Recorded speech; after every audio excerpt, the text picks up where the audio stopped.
Greetings. Thank you for coming. My name is Rick Archer, and I have an interview show called Buddha at the Gas Pump, and there are a number of points which come up in the interviews which I feel need to be clarified for the general spiritual community. Not that I'm necessarily in a position to clarify them, but we're all on this path together, and I think there are certain understandings that need to be worked out in greater depth and detail. So I asked Maurizio if I might give a presentation here about those points, and he said great. And then I thought, well, it'd be more interesting if it were a panel. So I began to think of friends whom I would like to invite, and here we have our panel. I'd like to introduce them, maybe starting with John at the far end, and then we'll get right into it. Time is very short, and we are not actually going to take questions during our 45 minutes, but we're coming right up to the lunch break. So at the end, we'll sit here as long as you like and discuss and answer questions. However, John has a flight to catch at 2:10, and he's going to just fly out of here. So please don't waylay him with any questions or anything. He has to just go. It's crazy that he's even here, and I really appreciate his taking the time. I first met John over 40 years ago. As he said yesterday, he was immobilized in a body cast. This was in his prep school infirmary, where I ran into him. And there's an interesting story behind that, which I won't tell at the moment. But when he was released from the body cast, he had so much momentum built up that he just flew into a wonderful career and became a world-class quantum physicist. You've probably heard his bio if you've been to any of his presentations, but he is an educator, a public policy expert, and leading proponent of peace. He received degrees from Dartmouth, Harvard, and conducted pioneering research at CERN, the European Center for Particle Physics, and SLAC, the Stanford Linear Accelerator Center. His contributions in the fields of electroweak unification, grand unification, supersymmetry, and cosmology include some of the most cited references in the physical sciences. He's also responsible for the development of a highly successful grand unified field theory based on the superstring. But Dr. Hagelin is unique among scientists in being the first to apply this most advanced knowledge for the practical benefit of humankind. He has pioneered the use of unified field-based technologies, proven to reduce crime, violence, terrorism, and war, and to promote peace throughout society, technologies derived from the ancient Vedic science of consciousness. To John's left, it's funny, when I invited John, Maurizio said, well, John's doing quite a few talks. You also need to get some fresh blood in there. So these two gentlemen are as fresh as blood gets. To John's left is Mark McCooey, and he's never really spoken before in the kind of context that he's about to speak, but he has been teaching meditation for over 40 years, and by keeping in contact with even the earliest of his students over the course of that time, has become very familiar with their detailed descriptions of higher states of consciousness. Mark speaks about the experiences of higher states from the perspective of yoga, or union, with non-dual being a ground floor baseline for great beauty and development to follow. He quotes as follows, "Our earliest experiences of non-dual reality carry great freedom and liberation. That infinite being now knows itself without restrictions to be unbounded, yet still does not understand intimately the mystery of the world and environment that it surrounds. In the non-dual state, being is now liberated from thinking it is an individual, and now needs to uncover its deeper role in the many forms and contents of the environment. This even deeper mystery needs to be solved, but it is now non-dual being that is the detective, not the individual person." And Mark speaks from experience in having written that. And then to my right, Igor Kufayev was born in 1966 in Tashkent, Uzbekistan. In his childhood, he had many experiences associated with the awakening of latent energy. Classically trained in art from an early age, he was recognized as something of a prodigy.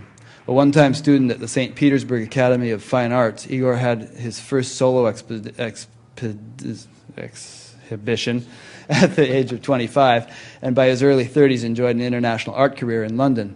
Alongside of his passion for art, he was always drawn to Eastern philosophies, with yoga and meditation as part of his daily activities.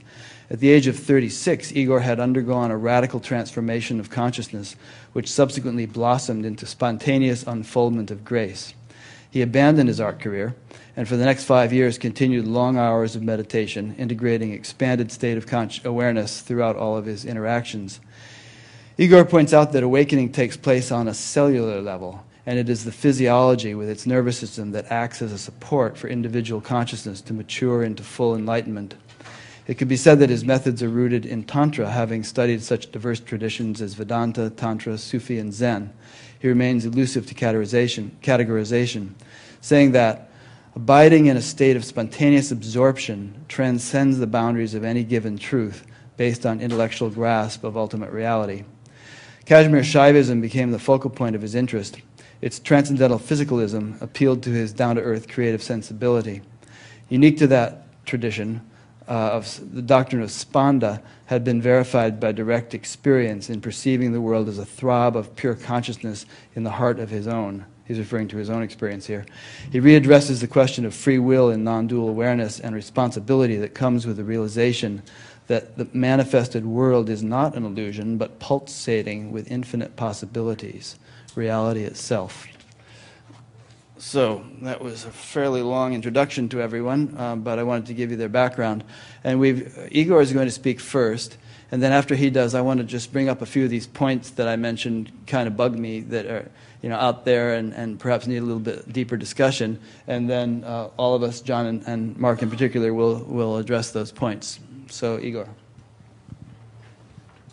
The world is as you see it, apparently attributed to the great sage Vashishta. What does that mean? It means that reality is perceptual. It is as we perceive it. And in order for that to happen, there has to be three components. There has to be the seer, the seeing, and the seen. So the relationship between the three, that would give us all this gamut of what we call experience. Without the three, there is no experience at all. When we say the seer, seeing, and the seen, we obviously mean by that all the range of other sensory perceptions that take place. We don't just see, we hear, we sense, we smell, we taste, if that's what is being our experience at the time when we eat. So because of the complexity of the experience, it is sometimes perhaps eludes us that what we perceive at any given moment is colored very much by who is in the driving seat. Speaking of this in the context of the spiritual inquiry and the spiritual quest, when our awareness is dominated by the seen object in this case, that is what technically known as ignorance. That is what technically known as basically avidya in Indian tradition. So when one perceives a tree, a flower, sky, what have you, surface of the water, any object, that object completely overwhelms, and that is the predominant experience. When that happens, all the other two are on the foreground. Yes. So that is the case when the object dominates our perception. We often call awakening the radical shift in perception. It is a diametrically opposite reality that takes place, that when suddenly the seer recognizes himself and no longer lost in the seen. Of course, one should immediately add to that this could take all the range and all the spectrum of the experience. It's not black and white, but there is something, it is a distinctive state, distinctive experience, just as distinctive as waking state, it differs from the dreaming or that of deep sleep. Furthermore, if we kind of like a little bit touch up on the summit of the spiritual awareness of what is in many traditions called enlightenment, emancipation, what have you, self-realization, is that the collapse or the merging of the seer and the seen, that is the observer and the observed, is no longer distinguishable. What's left is just the act of seeing, the act of perceiving. It's a nameless experience. It's perhaps a bit premature to talk about it at the very opening of this discussion. So what I wanted to bring your attention as the audience, is that when we speak of this process of self-realization, when we speak of the process of awakening, enlightenment, it entails the often gradual transformation in the relationship of these three. So I feel this could be like an intro, a set, and I'd like to pass it on now. Good, thank you. Now I'd like to just bring up a couple of these points that I feel come up a lot in interviews and are out there in the contemporary spiritual community, and then the other speakers will address them. One is that I often encounter what I consider to be a confusion of levels. A person might have a clear experience, for instance, of an unmanifest silent field, or maybe they don't even have the experience, but they have a clear understanding that there is such a field, and on that level there's no person, and nothing to do, nothing happens, and so on. But they extrapolate from that, they misapply that, in my opinion, to the more manifest levels, such that they might say, well, since there is really no person and nothing to do, don't bother doing any spiritual practices, because that only implies the existence of a person, and you're only going to reinforce that notion. To which I respond, well, then don't bother eating, because it only reinforces the notion of an eater. Or, for instance, it's popular, and we all probably have felt and understood at times, that everything is absolutely perfect, just as it is. But then does that absolve us from, trying to solve hunger problems in Africa, or, all the terrible things that happen in the world? Do we just accept everything as perfect? No, because on that level, everything is not perfect, and it needs to be addressed in some way. So all these levels are simultaneously true and paradoxically opposed to one another in a sense, but in the larger context and in a broader awareness or in one's experience, they all fit together and are lived simultaneously in perfect harmony.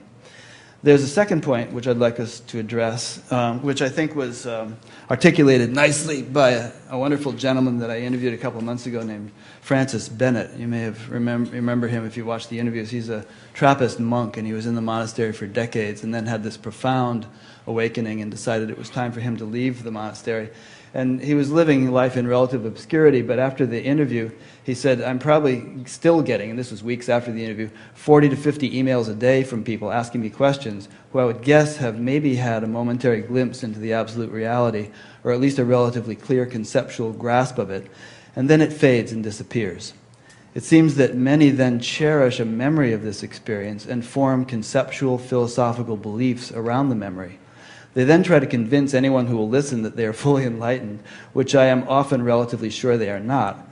I try to be gentle and kind to people and quietly suggest that they may have some more work to do, but many won't listen to me at all and become very defensive and try to prove to me that they are more awake than I, which maybe they are. I really don't know or care whether they are or not, frankly. So there does seem to be this syndrome out there of perhaps mistaking intellectual understanding for realization. And there's an old Tibetan proverb, which I often quote, which is, don't mistake intellectual understanding for realization. Don't mistake realization for liberation. And we could add to that, don't mistake liberation for enlightenment. So with that, I'd like to open it up to either Mark or John, whoever would like to speak first, and we'll take it from there. Just a few comments, several points there. One of the things that's a mistake on any path is cherishing past experiences that tell us that we're greater than we are. I like the analogy of the wave in the ocean, where the wave finally has an opportunity to dive into the ocean and discover that it's boundaryless. And when it comes back to knowing itself as a wave, it is now cognizant of that potential, but not living it yet. And this is the start of the seeking that drives us forward in our spiritual lives, because the possibility's been tasted. However, it's a mistake for the wave to then want to replicate that particular dive with that particular phenomena.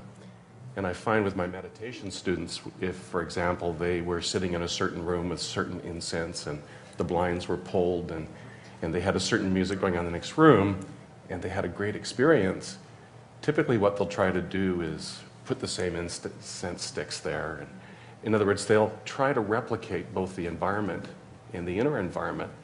And it's a mistake, because this physiology is changing. The actual experience of that first dive has already transformed, and a different experience awaits. So we never try to replicate, and we just let go of those old experiences. Language is really tricky, because the things that we say that make sense in activity, or the things that we say from a state of realization, won't necessarily apply to other states. So knowledge is different in different states of consciousness. So for example, in India, a renunciant that wants to go to the cave and just believe and reminds himself daily that this is all Maya, it's not important, I shouldn't get caught up in it. It's fine for the renunciant, because his lifestyle, his choice of meditation practice, everything is appropriate to those mental instructions and reminders that he gives himself. However, the same is not true for householders. We're karma yogis. Our job, or our pathway, largely is the pathway of uniting with pure being, and then drenched in the bliss, the happiness, the peace that comes with that experience, come back out and interact with the world. And this becomes the way in which that deep experience gets pulled out and made fast in everyday life.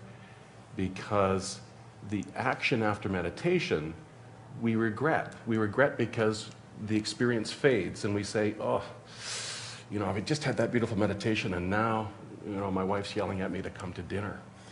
And I got to go coach my kids in their soccer game or whatever it is. And I lose that deep contact with that union that I had, that samadhi that I had when I meditated. The thing that we don't realize is that action, that interaction with the world, is actually making that dive deep and fast and integrated to the nervous system. So we never regret our action, and we don't retire from life. We join life vigorously. In fact, with the alternating of these two modalities, we're able to enjoy our life to a far greater degree. And the other thing I was going to say is, as we progress, it's really a gradation. It's if you follow the color spectrum, blue or green to blue, you'll notice as you travel it that you start with lots of green, which might be ignorance, and as the blue starts blending in, you start noticing a bit more blue with the green, and one day you wake up and it's all blue. And in other words, there's a slow and gradual winking in and winking out of this state of expanded awareness that now blends and joins us. That infinite silent awareness is no longer lost in action. In fact, even more specifically, it's not lost in sleep, it's not lost in dreaming. And we have to be careful, because sometimes we want to walk around saying, oh, I am not the doer, I'm separate from my actions. We can sometimes try and imagine that state of being this infinite space and yet not being the doer, and yet this state can't be faked. It's not something that we can imagine. And so in sleep, there's no chance to manipulate at all. If that wakefulness is with sleep, then we know it's one of the tests that this reality is already becoming part of our life. Yeah. So I'll stop there. Yeah. I just want to further a little comment on what Mark just said. Is it because the waking, dreaming, deep sleep states of consciousness, they are relative states of consciousness. Each of them represent a certain degree, a certain energy that governs universe in its all entirety. In every experience, in every thought process, in everything, in every act in nature, these three forces are present. You know, like those of you who are familiar with, let's say, categories of Indian thought, I'm sure have heard of the Rajas, Sattva, and Tamas, the gunas of nature. And I just quickly give that Sattva is light, equilibrium, is that which upholds them together in perfect balance. Rajas is motion, energy, passion, desire, is that what sets creation in motion. And Tama guna, or Tamas, is the inertia. It's where each stage in evolution, each stage in creation is being checked in order for it to have a platform to grow to the next stage, like in sacred geometry. So the pure mutation, the mutability between these three states, the Sattva, Rajas, and Tamas, rules entirely. It rules the day and night and in between. It rules our states of psychological states of consciousness. It affects our thoughts. And likewise, waking, dreaming, deep sleep states of consciousness are manifestations of these energies through the fact that deep sleep represents tamas, the inertia, the dreaming state represents the rajas, the mind, senses are switched off. We dream. It's this activity of the mind left to itself, to wander. And the waking state of consciousness is the manifestation of sattva, equilibrium. This is where all our faculties are at its maximum. The coherence between mind and body through the sensory perceptions. Just wanted to make that distinction. So that the transcendence of these states is paramount.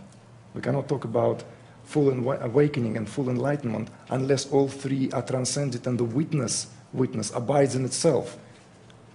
Without any disturbance, the consciousness, the awareness is no longer overshadowed by any changes that take place on a surface level of existence. Yeah, I like very much what has been said by our speakers and would like to reinforce some of the comments that were made.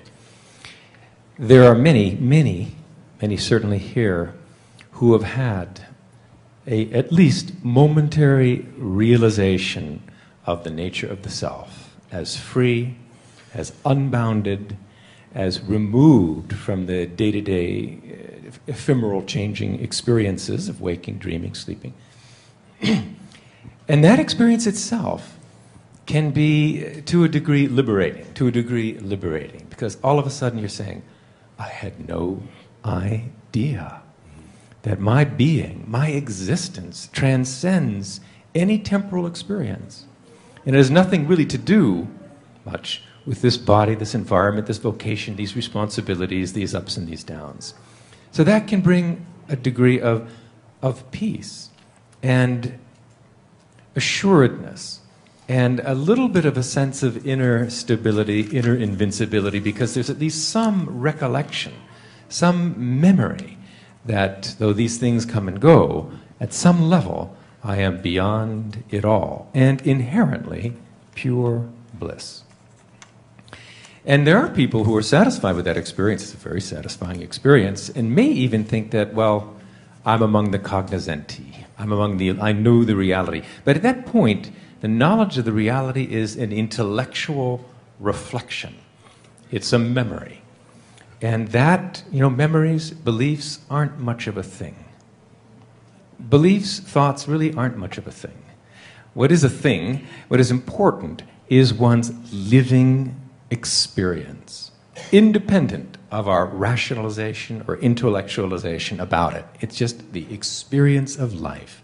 Are we still, experientially, that universal, unbounded, immortal, timeless reality that is beyond the mind, beyond the intellect, beyond the ego? And until that is established, and it was beautifully explained by Mark that there's not much of a trick to it except repetition of alternation of universal consciousness with the focused activity of the day. But there are people, I think, who feel that, well, I get it, so I don't need to put in the time to meditate and to transcend. And that, I think, really is a mistaking of the path to the goal.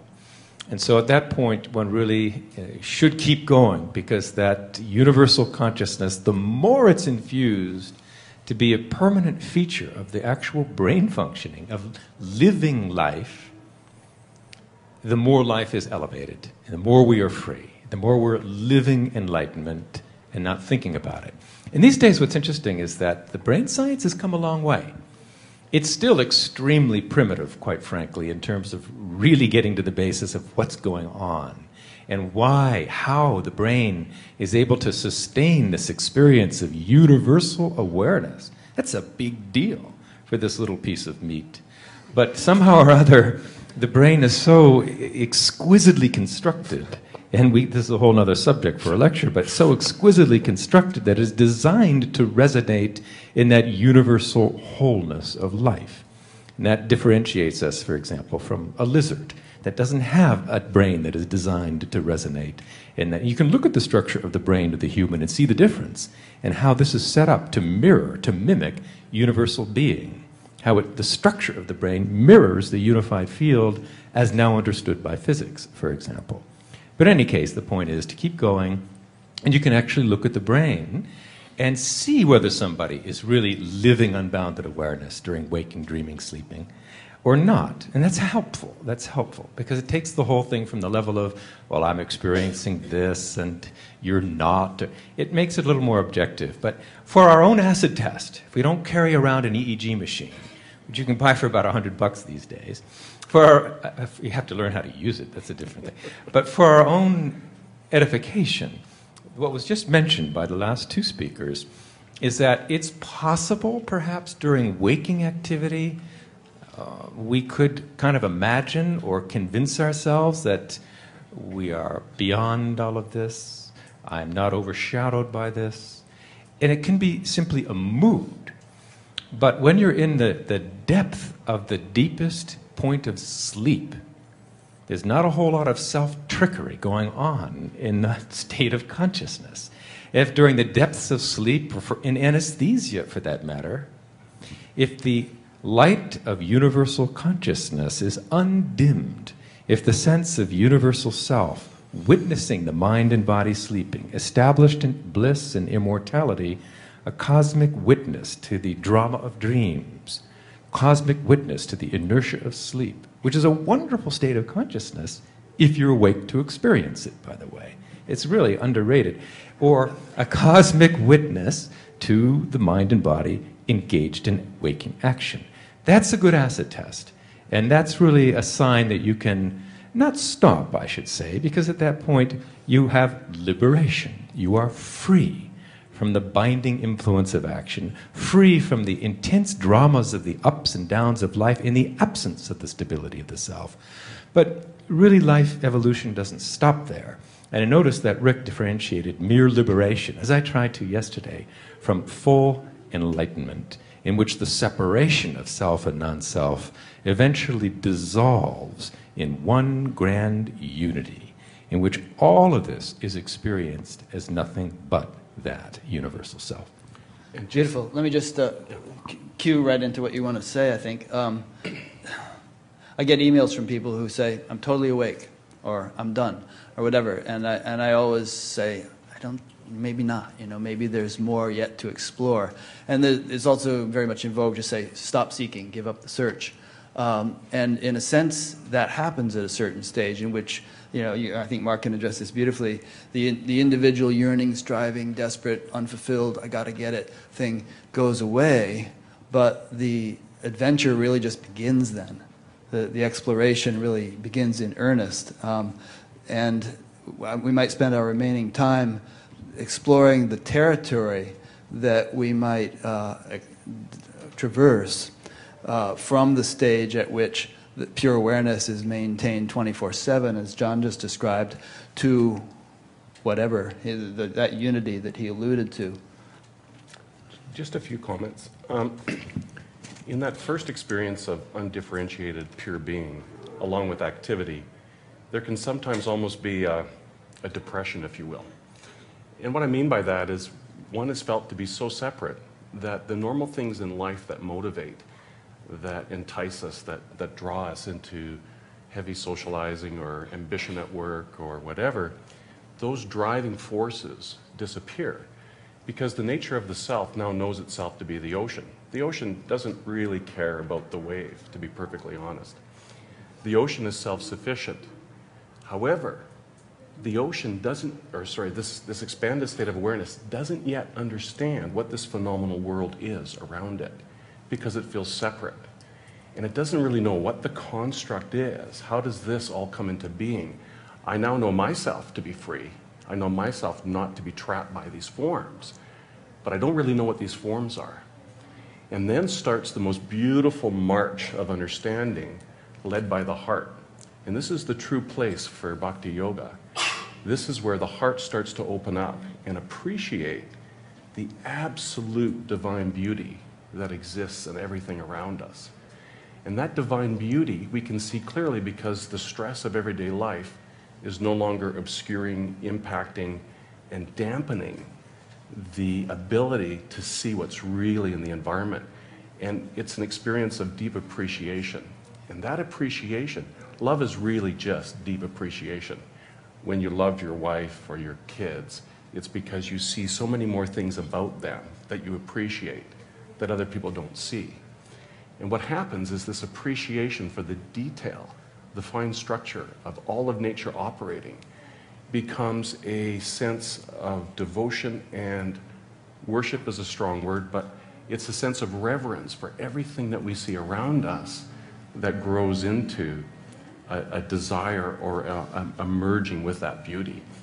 And suddenly a day arrives when all of that wakes up. In other words, being that's woken up to itself as infinite now wakes up to itself as the environment. And so there is a journey past CC. It's not a lot cosmic consciousness, liberation, enlightenment. The witnessing Thank state. you. We got so many terms here. Yeah. There is a journey past it. People object to that thought, and the reason they object is they don't want to think that there's another job to do for this organism. The interesting thing is the job for the individual's over. The individual's completely free of its job. The new job belongs to nature. So it's the infinite awareness itself that has to reconcile itself to the environment. That's the new job, and nature takes it on while we sit there and witness it. We're not doing it anymore. And people ask, what is the motivation for action past this waking up state? And Vashishta says a beautiful thing. He says, neither do we stop doing what we've always done. Okay, so the momentum that you have in your life, the obligations you've taken on, you don't leave your wife and your kids, you don't quit your job. Although, pardon me, some people do. But neither do we cease doing what we've always done, nor do we turn away that which comes to us. In other words, the ocean is now moving the wave. The wave is no longer responsible for where it goes and what it does. And so it's important just to understand that awakening is just a step towards true self-realization, where we realize the self in the entire environment. So it's just a really important thing to know. Yeah, like the awakening, it's awakening. What self is awakens to itself. Self realizes itself, but the level or degree of that realization is often vast, and one cannot just say that this is like, it's not a black and white event. It's all the spectrum of colors that are present there. And as Mark just pointed out right at the beginning of his remark, is that the witnessing state of consciousness, what Mark called cosmic consciousness, is often characterized by the increased polarity, by the increased duality. In fact, we feel very often, because we experience that inner peace, inner bliss, we for the first time in the possession of who we are, of our self. However, the world out there, starting from the sensory perceptions and ideations, ideas and thought process, is still being perceived outside. And this separation is a necessary step. This contrast is a very necessary step. Because the self, once it knows itself, is then, as Mark again said, is moved to a much more finer process. This is when the real work starts. This is when to say that, okay, I've arrived, this is it. The job is done. I can set up my own satsang, and, very often, the speakers, the teachers make this mistake. They speak from that level of awareness, from that level of realization, forgetting that this is not the non-dual realization. It is duality at its utmost, but it is a very tricky state because you are in the possession of the self. However, the world out there is not factually perceived as yourself. Only when you can say sincerely that there is nothing out there in the full range of your perception is not separate from you, that is maybe perhaps one can say that something is happening. But then very often there's no name for it. This is why the truly enlightened people, the truly self-realized people will always avoid this kind of speculation of, are you what you talk about? Are you representing, are you really embodying what this whole talk? Because it does not even, the thought does not even enter there. Thought still belongs to the dual nature, dual structure of the brain. I just wanted to make that remark. I'm going to throw one thing quickly into the mix, and it'll only take me a sentence to say, and that is that I often hear descriptions being offered as prescriptions. People sit and describe their experience, give a satsang, kind of picking apart the nature of their experience, and the audience can only take it as a prescription, but it really can't be.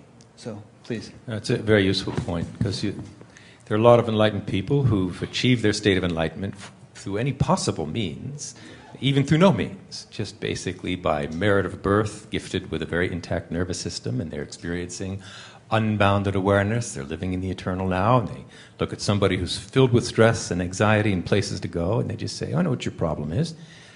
Just be unbounded. Just be universal, cosmic. And it's a difficult thing to do, because intellectually you can't even grasp of that unboundedness. It can only be known on the level of its own direct experience. I have to run. I just wanted to make a comment. This is a wonderful panel, by the way, because it's very clear that the people who are speaking are living that experience of which they are speaking. It's not always the case. But in any case, I will say this. A little bit about technique. In the Yoga Sutras of Patanjali, which is the classic text of yoga, there are techniques to transcend, or transcending meditations, for example, which just take the mind like a rock to sink deeply into the transcendental source of thought, to go quickly beyond thought with no stops along the way and experience pure, unbounded awareness, the eternal nature of the immortal self. And that's really the technique to both experience it and, through alternation with that in activity, as was said, to stabilize that experience in life, in living. Higher states of consciousness, where there's a difference between self, which is infinitely expanded, and non-self, which remains as crude and coarse and bound as it appears right now, starts to melt. And that melting happens. It happens over time. It happens on its own. It's a natural process of refinement, of perception of the world around us, and growth of love to enrich the appreciation of the world around us until it literally becomes inseparable from the self, perceived for its reality as nothing but a wave of the universal self, a ripple on the surface of the unified field. But even there, in the Yoga Sutras of Patanjali, there are techniques to enhance and accelerate that growth, because life is short, and as much time as we can spend at the goal as opposed to on the path, really, it may sound heretical, but the better off we are, because the more fully we enjoy, the sooner the better. So techniques for accelerating the growth of higher states of consciousness, of realization, beyond mere liberation, mere nirvana, mere immortality, unboundedness, and bliss on the level of the self, has to do with experiencing more of that in the environment. So a technique might, for example, an advanced technique of meditation might involve a technique that has the senses more awake, more open, more alert, as the mind fathoms the deeper and deeper levels of reality, the deeper and deeper levels of thought on the path to the transcendental source of thought. At that point, it may be a little bit slower getting to the goal, but the goal is more or less established by now. Now it's a question of awakening to the gap between the gross and the absolute inner being. And if the senses start to perceive and you become fluid and familiar with the deeper, deeper levels of reality, as if at the quantum mechanical, unified field, quantum field theoretic and unified level, you awaken to more divine levels, lovable levels of reality. And again, it's just going in and out a little more slowly. You can start to see that, oh, this is nothing but that. I see the unified field emerging in a wave of vibration that is an electron, which is not separate from the wave. It is the wave. This is all myself. If you're an ice skater and you fall down, it all happens rather fast. You find yourself on your back. You don't exactly know in detail how you got there. If you fall a lot, as a hockey skater, I fell a lot.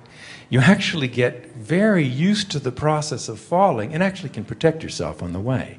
It's going through the process of slipping into the transcendent and emerging from it that you know the mechanics of emergence, mechanics of creation, from the origin of creation to the point where you see the seamless link, no longer a gap, but a seamless connection between the self and non-self. So I guess what I'm saying is technique is important, practice is important, and it would be incorrect for somebody in a state of enlightenment to say, oh, just be enlightened, just be. That's fine in that state of consciousness. But in awakened consciousness, we have a duty to expand, to grow, to expand in happiness, expand in knowledge, expand in wisdom, and experience ultimately the totality of our infinite self. I have to run at this point, but I'm really happy to have been able to share this wonderful practice. Thank you. Thank you, John. Drive safely, and I hope you catch your flight. Okay. And let's not hang John up with questions or anything, because he really has to get to that plane.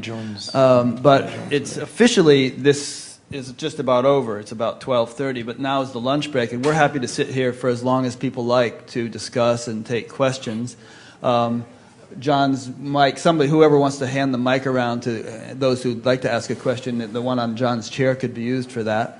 And so, you know, feel free to leave if you like, but if you're in the back and you'd like to move up toward the front or whatever, feel free to do so. So are there any questions to start with? The woman over here? There we go. So if I heard what I just heard correctly, this has been kind of my question running throughout the whole conference of how you embody this space. Like, the only times I've ever been able to get any experience of this has been through a transmission of my body, through the senses. So I don't know if any of you can kind of elucidate a little bit more, but I was relieved to hear that there is indeed practice that you know, that leads us, that helps us lean in a direction that opens us, hopefully increasingly. But it's easy for me to get stuck on the gross stuff around me, and then, you know, I don't know how to be in that. And that's true of everyone. It's a very dense world we live in, you know. Gentlemen? Actually, it actually feels fitting to, in response to your question, to give conclusive remarks to what John said before his departure, is that the reason why practice is important is because the repeated experience of the abiding in the self, or known as Samadhi, is necessary before what is known as Samadhi becomes our day-to-day experience. In other words, the tradition speaks of the various different samadhis. There is samadhi with awareness, like savikalpa. There's samadhi without awareness, nirvikalpa. But all these samadhis have beginning and end. Doesn't matter, you sat 15 minutes in samadhi in one sitting or 2 hours in samadhi, it has to end in order for the body to function. So each time the body in that state of absorption, there is some amazing transformation takes place.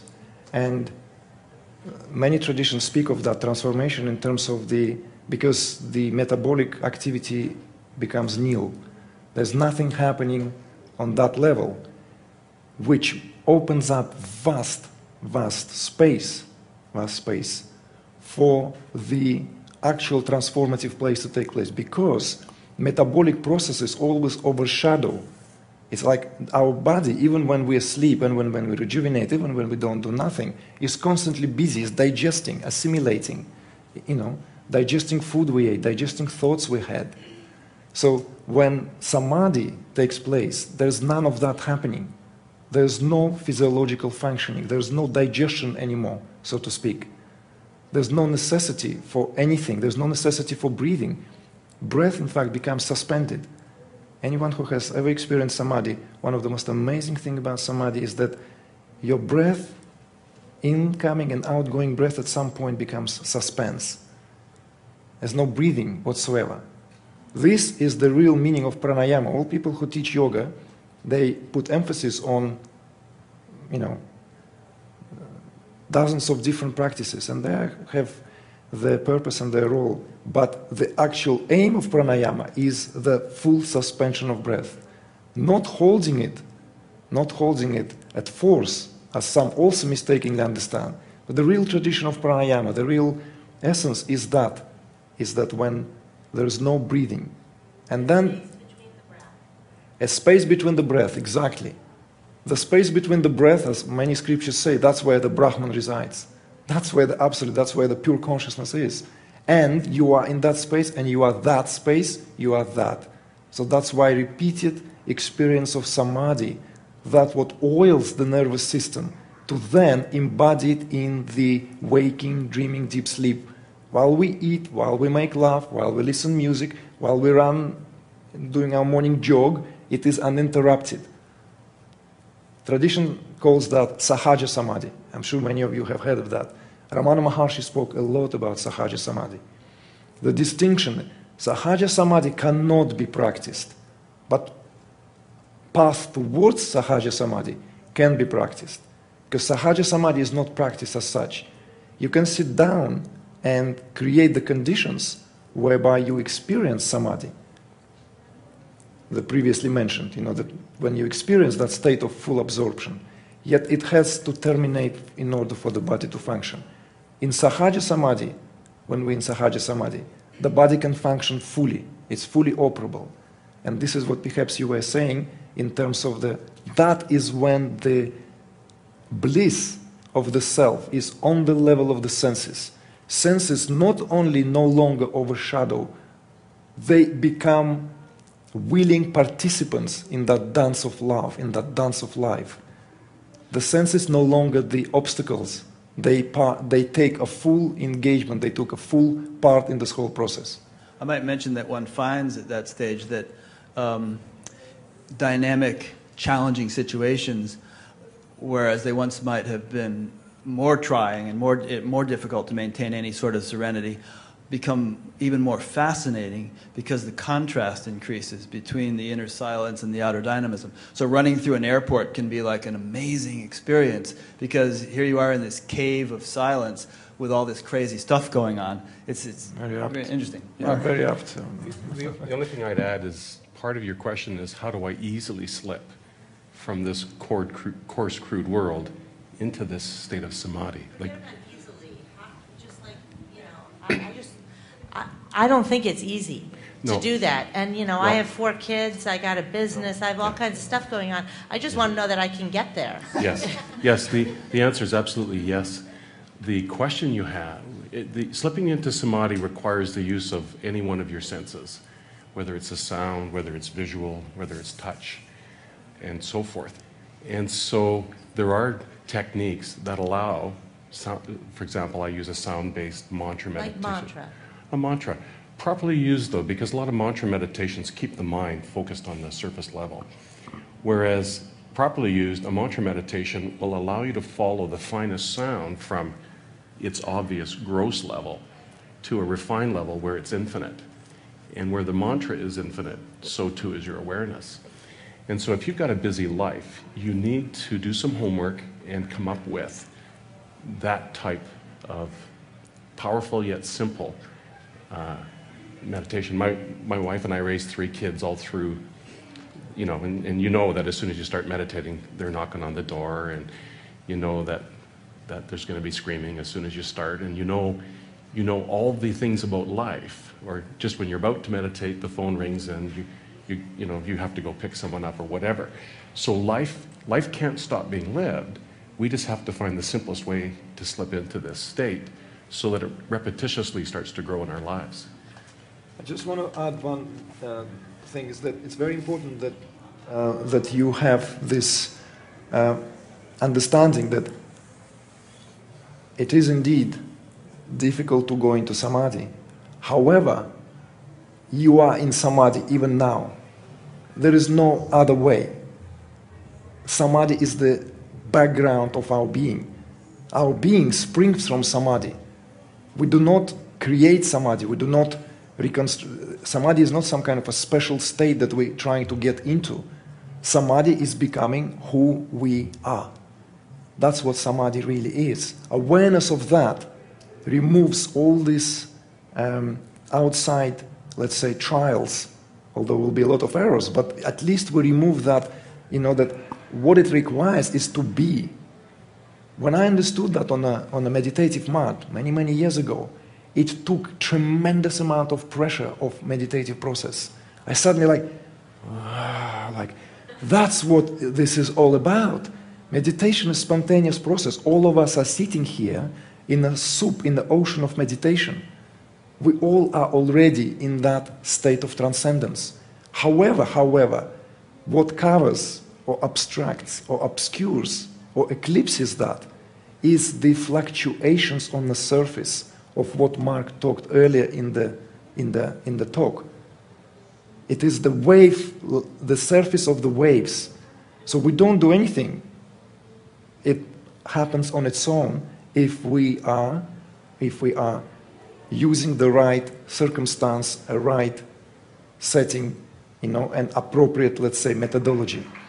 Because then it's natural. I just wanted to... I believe the gentleman in the second row here had a question. Yes, I was wondering about, you know, we're always I'm hearing, you know, to find oneself is to ask the question, who am I?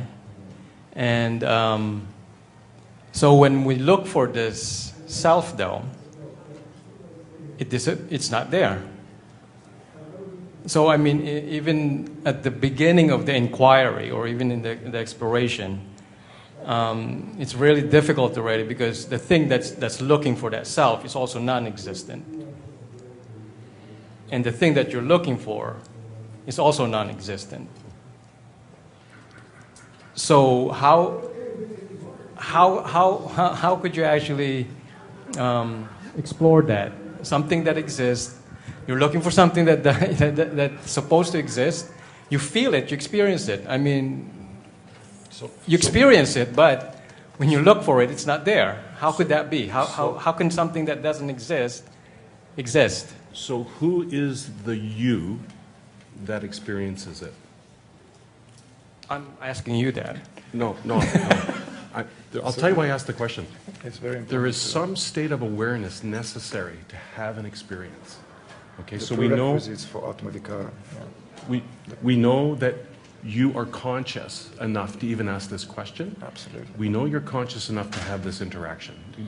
Are we okay so far? Oh, yeah. Okay, so that consciousness doesn't yet know itself. Okay? It is abstract, but that consciousness right now is projected from your eyes on me, and we're speaking, and there is a sensory exchange between us. but it appears within yourself that it's happening between you and I.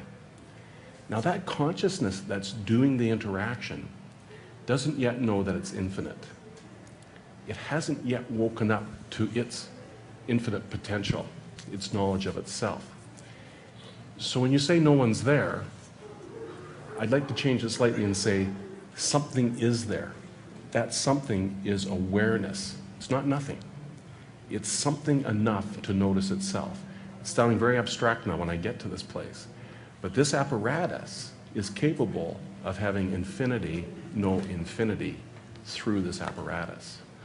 Yeah, how could... They're really tough words to deal with, because right now, who I am feels like trapped inside here. How could that ever be infinite? But its nature, the nature of us even having an interaction, depends on infinite being here right now. I don't think I've answered your question. No, I think I can put a little something on that, and then after that, the AV guy told me that they have to move equipment, and we'll have to stop using the equipment. We could still stay for a while and talk without audio stuff if you want to come up close. But you know, Ramana Maharshi, of course, popularized this thing of self-inquiry. But in his milieu, it was a situation where it was, you know, his silence, his presence was the main technique. And if you had the opportunity to be in his vicinity, all you had to do was sit there and soak it up. And there would be, in many cases, a spontaneous self-realization. But, you know, he gave people a technique for those who needed something, and that was self-inquiry. But even that wasn't considered universal. If that didn't do it for you, he would step it down a notch and say, okay, well, practice maybe meditation or something. And if that didn't do it for you, he'd step it down a notch and say, okay, maybe selfless service, go out and do some karma yoga. And I'm just using him as an example because he's so widely respected. But, you know, as Sly and the Family Stone said, it's different strokes for different folks. There's a whole range of practices and techniques and things that you can sort of find your place on the spectrum of those and find something that works for you. And one thing will lead to the next. So if you find that this self-inquiry thing doesn't make sense for you and it's just you're not getting anywhere with it, maybe there's a different practice that would hit the